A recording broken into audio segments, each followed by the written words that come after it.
Hello and welcome back, ladies. If you are new here, I am JAKS, and this is a channel where I have shared my infertility, IVF, adoption, parenting, and now pregnancy journey. If you want to join the journey, then hit the subscribe button down below. Today, I am going to be sharing with you my 4-week pregnancy update, and I'm going to include my pregnancy line progression, some new symptoms, as well as which apps I've really been enjoying.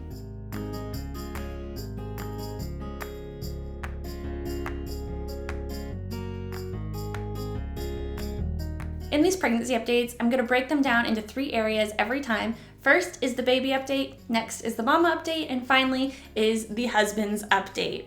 So let's kick it off with baby first. The baby is still about the size of a water bear, still very tiny, but this week it has gone through some structural changes. It now has various layers that are gonna turn into its major organ systems, and there's also the division of the cells that are the baby and the placenta. So that's all starting to come together because, we only have a few more weeks till the ultrasound, and on there they look like a tiny gummy bear. So changes are happening. Now, what's new with me? I am weighing in at 149 this week, which is up just half a pound from last week. So just normal fluctuation there, nothing serious. Again, my waist was right around 26 and a quarter, so about the same as last week as well. As far as physical symptoms, I am starting to feel it in the girls. There's various twinges of pain. They were viciously itchy for a few days, which is not a very ladylike maneuver to just be like jamming your hand down your shirt to itch. And it's starting where I'm like squinting at them in the morning being like, are you a different size? I think you are. And then I put on my bra and it's not quite fitting right. So there's changes. Nothing that anyone's gonna like look at me and be like, oh girl, what happened there? But still enough that I am starting to notice. I am still heavily dependent on Sprite. Mentioned that last time. That's like a must-have in my life right now, because past lunch, I'm not so into the solid foods. It is liquid or bust, really. I think last night the husband made these delicious roast chicken legs, and while my aversion to the meat is gone, I still ate one, and that was hard. And I was like, I can't have anything else. So he and Evangeline ate very well. But I was like, I'm just gonna go take my Sprite and lay down now. Which was unfortunate because they really were delicious. Oh, and I thought I would share with you, I'll get you a close-up. But this is my pregnancy line progression. I started testing 3 days past 5 days transfer. So that is the equivalent of 8 DPO. Whenever you're talking about IVF transfers, you just add the day of, or the age of the embryo to how many days past transfer you are, and it's the same as your DPO.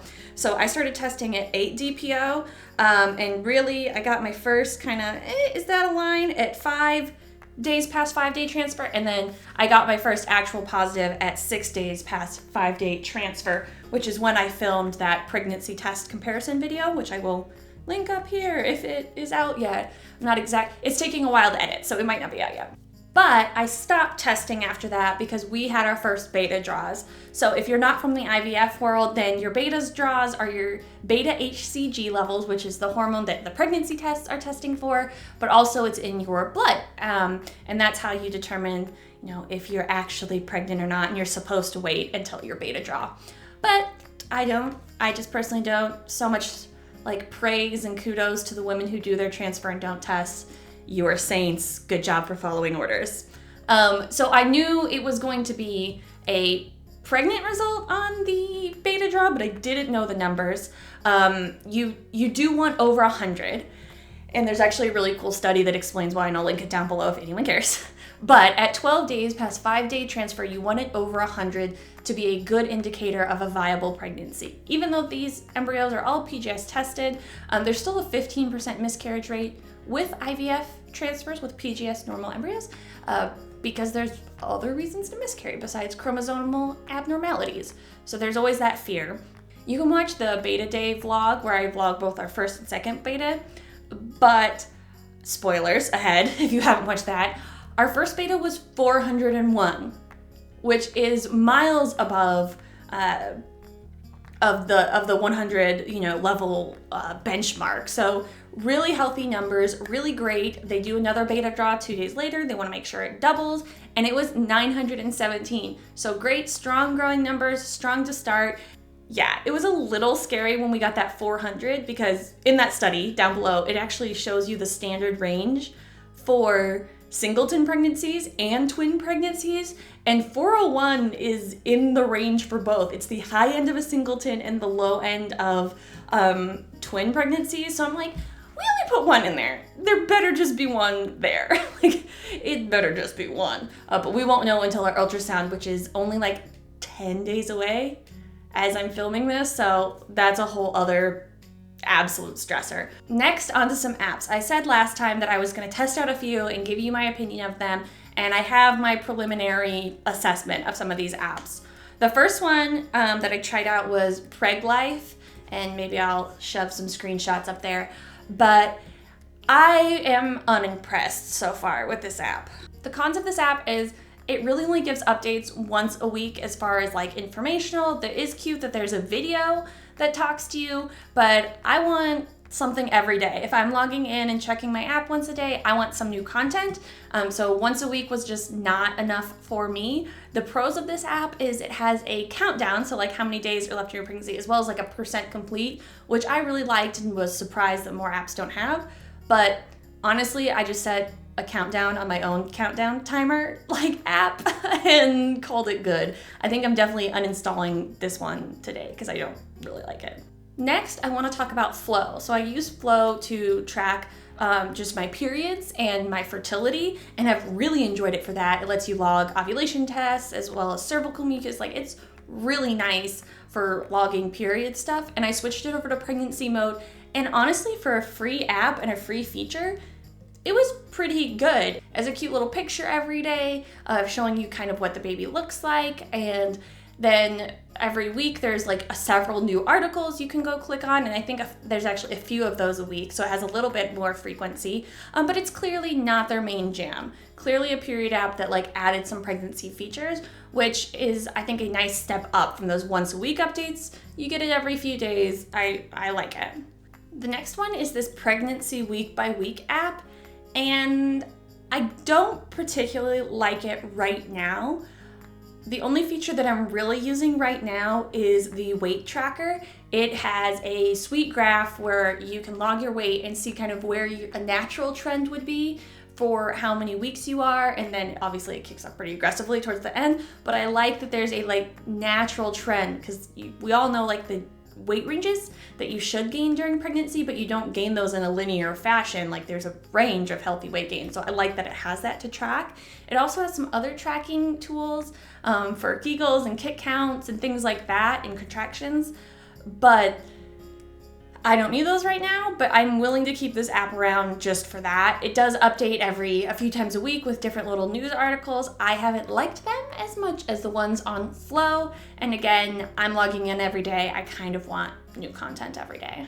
This app has several different tabs. It has its main screen with your little dashboard of how big the baby is. It has a little page about you and one about baby where it shows you the actual picture or rendering of what a baby this gestational age would look like, which I personally prefer over it's the size of a sesame seed. Like, I want to know what it actually looks like. So I prefer that, so I'm glad that this app includes it, even if it's not on the main page. Okay, and finally, my winner so far, and this has been a winner in my past pregnancies as well, was the Ovia app. Right on the front page, it has a picture of how big the baby's hand is, how big the baby's foot is, what animal they compare to, and you can swap that out for other things like toys or fruits if you want. So I love that you have that option too. And then it has the rendering of what the baby would actually look like. And underneath it has a feed that updates daily. And so it has either something about you or the baby, or just a fun fact about the development, or a reminder to take your vitamins. Like, every day there's a steady feed of things, which I really enjoy. So this app has several different tabs. Besides that main dashboard page, it also has pages to log your mood and your blood pressure and weight, or upcoming appointments, another tab to go through various health quizzes to see if you're high risk for anything, a community tab to ask questions anonymously, and finally another tab that has a whole bunch of great information, everything from as simple as what to pack in your hospital bag to a list of things that are okay to eat are not. I just love that this can be a one-stop shop for all the cutesy things of your baby's the size of a sesame seed, but also some really good medical facts as well. So this is my clear winner, and like I said, I'm definitely keeping this one around until the end. Okay, and finally a review on the husband. So I did tell him, I snuck a pregnancy test into the bottom of his birthday bag so that he could see. Unfortunately, all my digital ones had died by then, which is very out of character for those digital ones to die in a week. But whatever, so he had to have one that actually had lines on it, but he's pretty veteran in that. He's excited, but in the same place I am, where, you know, we've been here before, but our excitement is growing, and I think especially after our first or second ultrasound, it'll definitely get better, especially as we get past you know, our points of loss in our previous pregnancies. I think both of our excitement will really grow, but it is just a weird place to be in. You're hopeful, you're excited, and you're a lot scared. All right, I hope you found this entertaining this week. If you liked this video, please leave a like, and if you are also pregnant and are joining the journey to follow along with your own pregnancy, then please leave a comment below. I love following along with your all story as well. And until next time, ladies, keep on fighting.